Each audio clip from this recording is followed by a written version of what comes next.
আজকে শয়তান যদি আপনাকে বলে অমুককে হত্যা কর, অমুকের সাথে জেনা কর, অনেক সময় লাগবে। এই প্ল্যান করে বাস্তবায়ন করতে অনেক সময় লাগবে। আর ওই প্ল্যানের মধ্যে 10,000 বার আপনি প্ল্যান ক্যান্সেল করার চিন্তা করবেন। কিন্তু এই যে নির্বাচন চলতেছে, অমুক নেতার দুর্নাম, তুমুক নেতাকে গালি, এগুলো দিতে কখনো একবার দুইবার ভাবা লাগে, চিন্তা করা লাগে? কথা বলে না যে চিন্তা করা লাগে? লাগে না। শয়তান আদেশ দিচ্ছে, বাটন চাপতেছে আর আপনি বলতেছেন। এই জন্য মাসিক আল ইতিসামে এই মাসের সম্পাদকীয় নির্বাচন কেন্দ্রিক যত গুনাহ। এবারে সম্পাদকীয় নাম কি বলেন? বলেন না যে নির্বাচন কেন্দ্রিক যত গুনাহ। মানে এক নির্বাচনে কত গুনাহ মানুষ করে জাহান্নামে যাওয়ার। এক নির্বাচন কত মানুষকে জাহান্নামে নিয়ে যেতে পারে। তার মধ্যে সবচেয়ে বড় গুনাহ হবে কিসের? জিহ্বার গুনাহ। কেন? গীবত, তোহমত, অপবাদ, পরনিন্দা এগুলো না করলে এই গণতান্ত্রিক রাজনীতি আপনি করতেই পারবেন না, চালাতেই পারবেন না। তাহলে সামনে রমজান মাস আর এখন শাবান মাস, সিয়াম পালন করতে হবে। তাহলে সিয়াম পালনে পেট সিয়াম পালন করবে, লজ্জাস্থান পালন করবে, তার পাশাপাশি কি করবে? এক নম্বরে জিহ্বা। আর নির্বাচন, এই আলোচনার মধ্যে যদি থাকেন তো এই সিয়াম আপনি পালনই করতে পারবেন না, শেষ।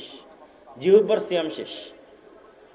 তাহলে জিহ্বা থাকবে বন্ধ, আর ওই জিহ্বায় জিকির উচ্চারণ হবে কার? আল্লাহ সুবহানাহু ওয়া তাআলার। জিকির মানে আপনাদের এই অঞ্চলের যে জিকির সেই জিকির নয়।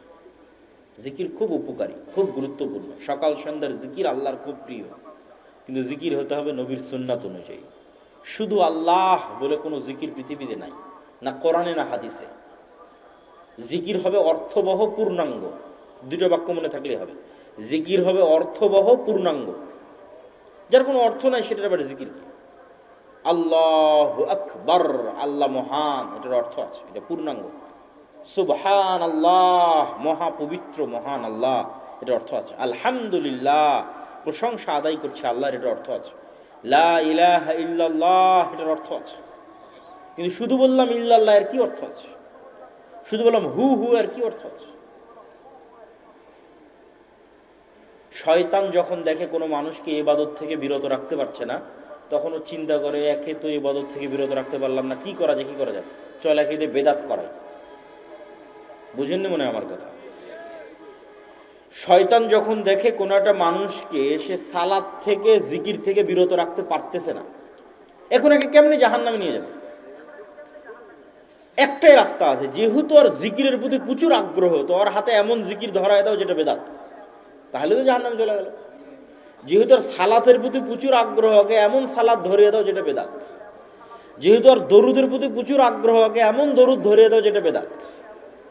শয়তান মানুষের সাইকোলজি অনুযায়ী প্ল্যান চেঞ্জ করে, মাস্টার প্ল্যানে চেঞ্জিং নিয়ে আসে। যাকে দেখবে সালাতে থেকে দূরে সরানো সহজ, ও তো সালাতেই গেল না, শেষ। ওকে বেদাত করিয়ে কোনো লাভ আছে নাকি? কথা বলে না, যার বেদাত করিয়ে কোনো লাভ আছে? কোনো লাভ নাই, তো নামাজই যায় না, ওকে এমনি জাহান্নামে নিয়ে চলে গেছে ওকে। তাহলে বেদাত আমি করাবো কাকে? যাকে ইবাদত থেকে বিরত রাখতে পারছি না, তো ওর হাতে আরেকটা ইবাদত ধরিয়ে দাও, এটাও জিকির, হু হু করো, এটাও জিকির। ও চেয়েছিল ভালো কাজ করতে, চলে গেল জাহান্নামে। শয়তানের প্ল্যান, মাস্টার প্ল্যান। শয়তান সাইকোলজি অনুযায়ী প্ল্যান চেঞ্জ করে। আলেম ওলামাকে কোনো একটা গুনাহ দিয়ে তার জন্য জাহান্নামে নিয়ে যাওয়া খুব কঠিন। তো আলেম ওলামাকে কোন গুনাহে লিপ্ত করবে? হিংসা আর অহংকার। এটা আলেম ওলামাদের জন্য সহজ। যাই আপনি দেখেন, অমুক আপনার বিরুদ্ধে এটা বলেছে, আপনার বিরুদ্ধে অমুক এটা বলেছে, শুরু হয়ে গেল। তাহলে শয়তান মাস্টার প্ল্যান চেঞ্জ করে সাইকোলজি অনুযায়ী। তাহলে শয়তানের প্ল্যানে সবচেয়ে দ্রুত জাহান্নামে নিয়ে যাওয়া যায় কোন অস্ত্র দিয়ে? জিহ্বা দিয়ে। আর আপনিও সবচেয়ে দ্রুত জান্নাতে চলে যাবেন কোন অস্ত্র দিয়ে? জিহ্বা দিয়ে। উজু লাগবে না, কিবলামুখী হওয়া লাগবে না, মসজিদে যাওয়া লাগবে না, জিকির করতে এগুলো লাগে নাকি? কিচ্ছু লাগবে না। শুধু মানুষের গীবত, অপবাদ, নিন্দা করিয়েন না, অপ্রয়োজনীয় কথা বলিয়েন না, জিহ্বাটা বন্ধ রাখেন আর বলতে থাকেন লা ইলাহা ইল্লাল্লাহু ওয়াহদাহু লা শারীকা লাহু লাহুল মুলকু ওয়া লাহুল হামদু ওয়া হুয়া আলা কুল্লি শাইইন কাদির। লা ইলাহা ইল্লাল্লাহ, লা হাওলা ওয়া লা কুওয়াতা ইল্লা বিল্লাহ, সুবহানাল্লাহি ওয়া বিহামদিহি সুবহানাল্লাহিল আযীম। মুখের উপর চড়িয়ে নেন এই কথাগুলোকে। আস্তাগফিরুল্লাহ আল্লাযী লা ইলাহা ইল্লা হুয়াল হাইয়ুল কাইয়্যুম ওয়া আতুবু ইলাইহি। সবচেয়ে সহজ ইবাদত, যা দিয়ে বেশি দ্রুত মানুষ জান্নাতে যাবে। জিহ্বা থাকবে বন্ধ, মানে মানুষের সাথে কাজে ব্যবহার হবে না, আর জিকিরে থাকবে ব্যস্ত রব্বুল আলামিনের। তাহলে একে তো শয়তানের রাস্তা কিন্তু বন্ধ হয়ে গেছে। ও তো আপনাকে দিয়ে জেনা করাতে পারবে না, হত্যা করাতে পারবে না, করাতে পারবে কি? জিহ্বা দিয়ে জাহান্নামে নিয়ে যাবে। ওটা তো বন্ধ, ওটা তো আপনি বন্ধ করে দিয়েছেন। পাশাপাশি এটাকে কাজে লেগে আপনি সহজে জান্নাতে চলে যাচ্ছেন। বলেন আল্লাহু আকবার। তাহলে সামনে শাবান, এখন আমরা শাবান, সামনে রমাজান। সিয়াম মানে নির্বাচনের মধ্যে অবস্থান করতেছেন। সিয়াম মানে শুধু পেটের সিয়াম বা লজ্জাস্থানের সিয়াম নয়, জিহ্বার, চোখের, কানের সবগুলোর সিয়াম পালন করতে হবে। না হলে শুধু না খেয়ে থাকা হবে, নেকি অর্জন হবে না। এগুলোর পিছনে অসংখ্য হাদিস আছে। শাবানে কেন সিয়াম রাখবেন? যে শাবানকে গুরুত্ব দিতে পারবে ও রমাজানকে গুরুত্ব দিতে পারবে।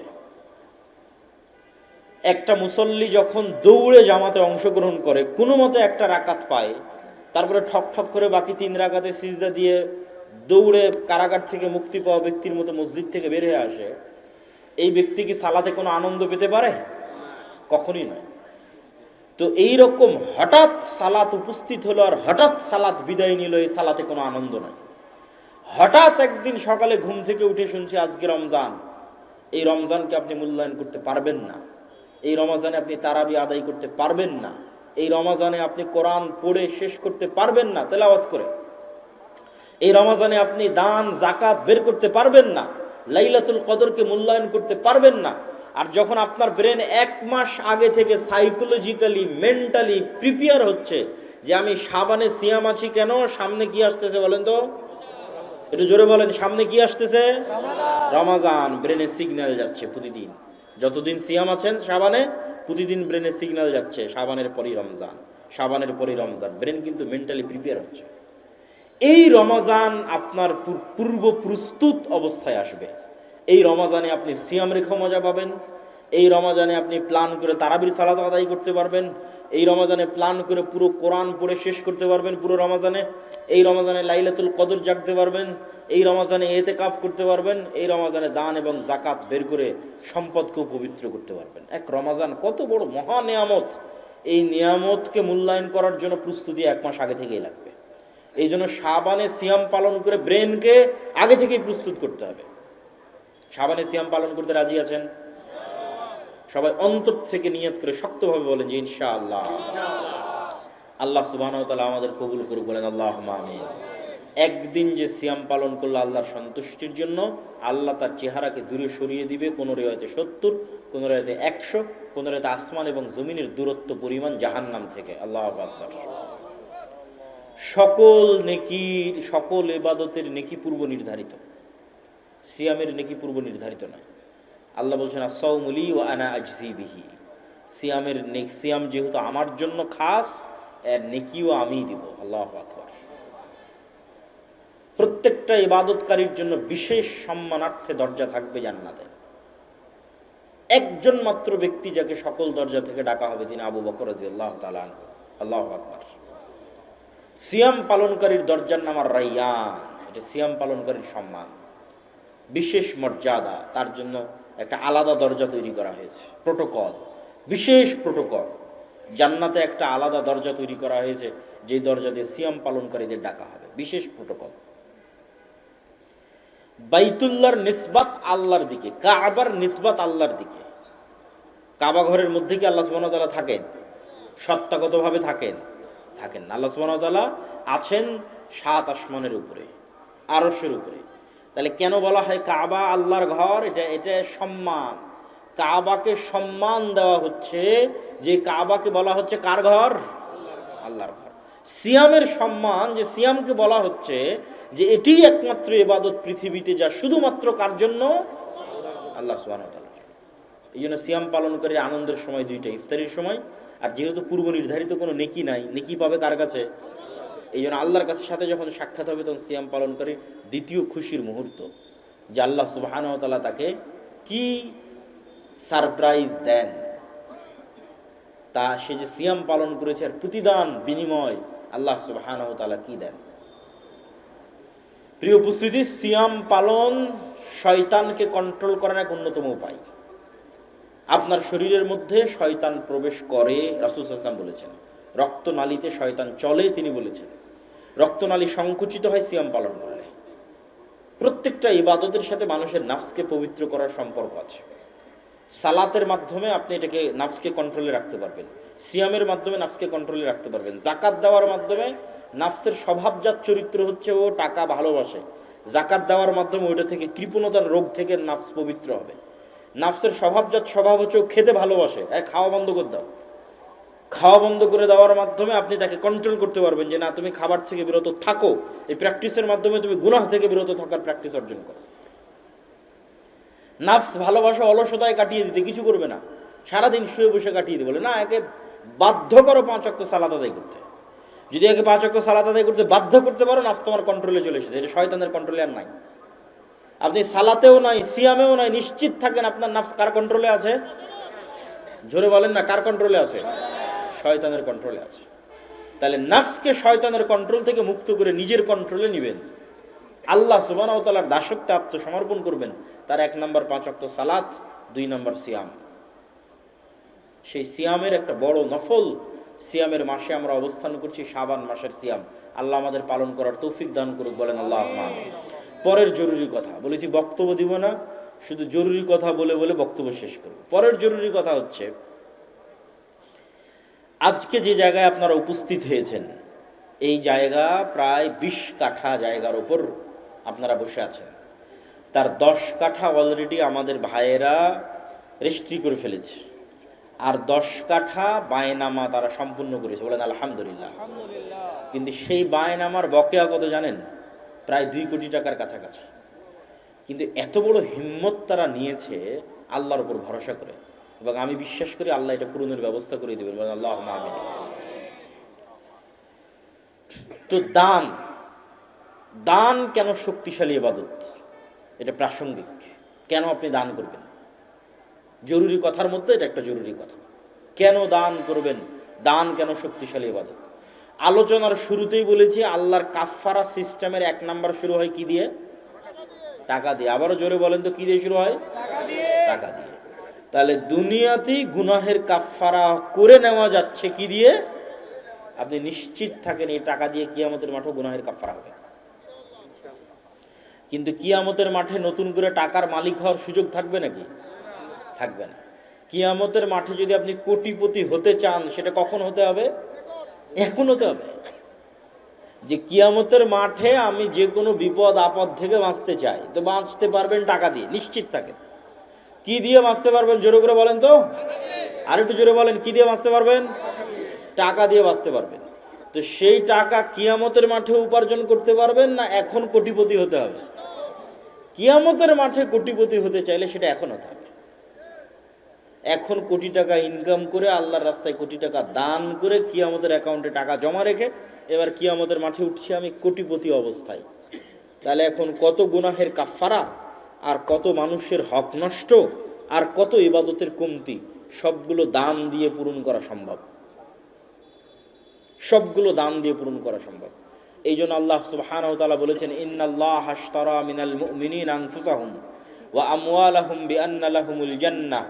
আল্লাহ জান্নাত বিক্রি করে দিতে চান 2 শ্রেণীর মানুষের কাছে, যারা তাদের সবচেয়ে দামি সম্পদ নিজের আত্মাকে আল্লাহর রাস্তায় কুরবানি করে দিবে, মানে জিহাদ ফি সাবিলিল্লাহ করে শহীদ হয়ে যাবে। 2 নাম্বার, যারা তাদের ধন সম্পদ দিয়ে জান্নাত কিনতে চায়। ঠিক গুলশানে প্লট বিক্রি হয় না, ফ্ল্যাট বিক্রি হয় না?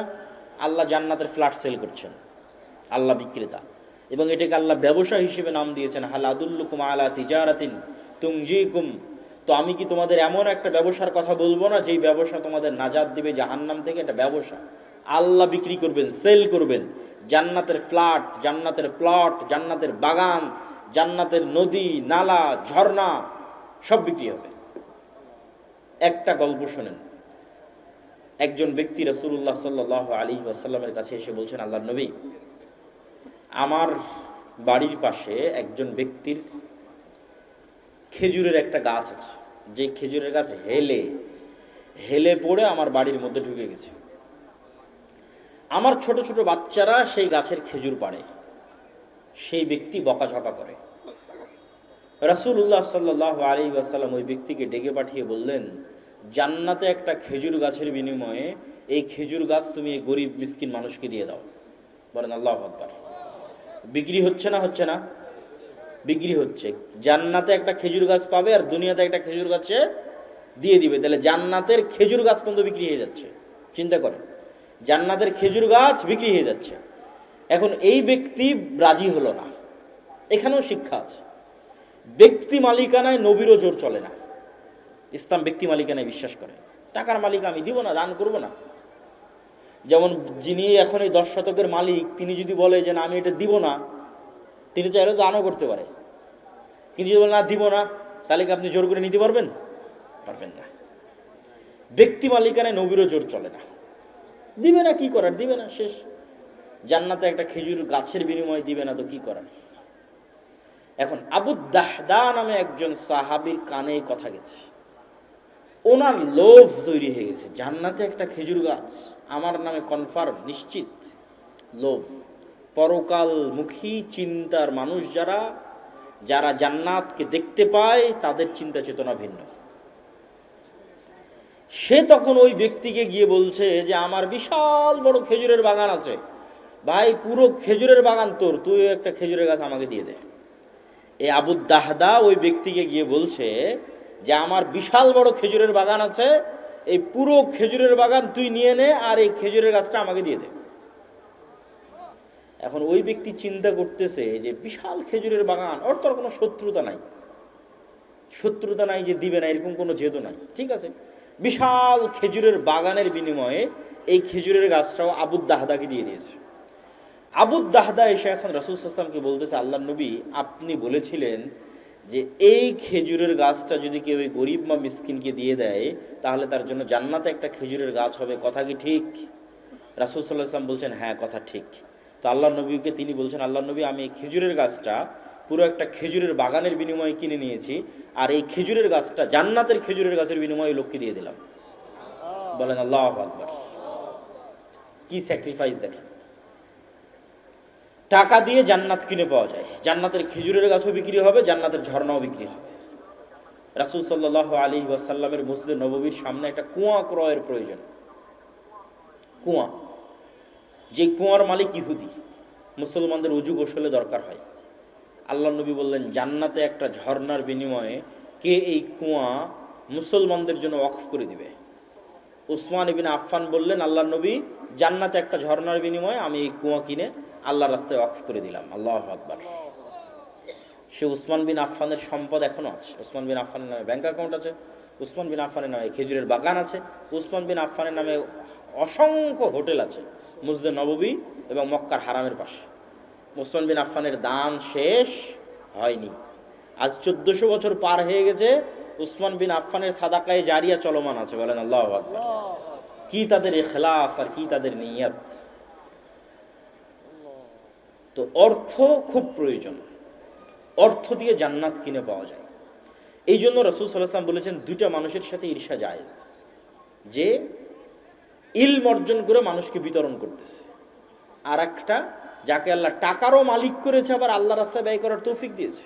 কত মানুষ টাকার মালিক হয়েছে, ওই টাকা দুবাইয়ে গিয়ে শেষ করছে, কক্সবাজারে গিয়ে শেষ করছে, সেন্ট মার্টিন পার্বত্য চট্টগ্রামে গিয়ে শেষ করছে, থাইল্যান্ড ব্যাংকক সিঙ্গাপুর উড়িয়ে শেষ করে দিচ্ছে, আমেরিকা ইংল্যান্ড ইউরোপ শেষ নাই, বিনোদনে টাকা শেষ, মদ জুয়া আড্ডায় টাকা শেষ। কয়জন লাখপতি কোটিপতিকে আল্লাহ এই তৌফিক দিয়েছে যে তার ওই কোটি টাকা লাখো টাকা আল্লাহর রাস্তায় ব্যয় করার সুযোগ দিয়েছে। আল্লাহু আকবার। এই সত্যি সৌভাগ্যবান, দাউদ সুলাইমানের মতো সৌভাগ্যবান। দাউদ সুলাইমান যেমন সৌভাগ্যবান, কোটি টাকার মালিক, কিন্তু সেই টাকা ব্যয় হবে আল্লাহর রাস্তায়। উসমান ইবনে আফফানের মতো সৌভাগ্যবান, কোটিপতি, কিন্তু ব্যয় হবে আল্লাহর রাস্তায়, বিনোদনে নয়, আরাম আয়েশে নয়। এর চাইতে সৌভাগ্যবান পৃথিবীতে কেউ নেই। এই জন্য টাকা উপার্জন করতে হবে এবং টাকা উপার্জন করে আল্লাহর রাস্তায় দান করতে হবে। মুসলমানেরা ব্যবসায়ী জাতি, বিজনেসম্যান কওম। তাদেরকে চাকুরিজীবী বানিয়েছে ইউরোপিয়ানরা। ব্যবসা না করলে দান করতে পারবেন না। কেন কৃষিকাজকে আল্লাহ অপছন্দ করেছে? কৃষিকাজের নাম কাফের, শায়েখ বলে গেলেন। মাটিতে বীজ লুকিয়ে রাখে, আর যে কাফের সে ঈমান লুকিয়ে রাখে, আর ওই কাফের কৃষক মাটিতে বীজ লুকিয়ে রাখে।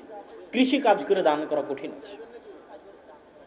দান করতে হলে ব্যবসায়ী করতে হবে। এই জন্য রাসূলুল্লাহ সাল্লাল্লাহু আলাইহি ওয়াসাল্লাম বলেছেন, আত-তাজির আস-সাদুক আল-আমিন, সত্যবাদী আমানতদার ব্যবসায়ী কিয়ামতের মাঠে নবী রাসূলদের সাথে থাকবে। কত বড় ফজিলত! সত্যবাদী আমানতদার ব্যবসায়ী কিয়ামতের মাঠে কাদের সাথে থাকবে? নবী রাসূলদের সাথে থাকবে। এই জন্য ব্যবসা করে টাকা উপার্জন করে আল্লাহর রাস্তায় দান করতেই হবে। একটা টাকাও যদি হালাল উপায়ে ইনকাম করা যায়, ওটা আল্লাহর দয়া, রহমত। বস্তুবাদী চিন্তাধারায় আপনি একটা টাকা উপার্জন করবেন, এটা শুধু ওই টাকাটাই উপার্জন করছেন, যে আমার 500 টাকা দরকার, এটা বস্তুবাদী চিন্তাধারা।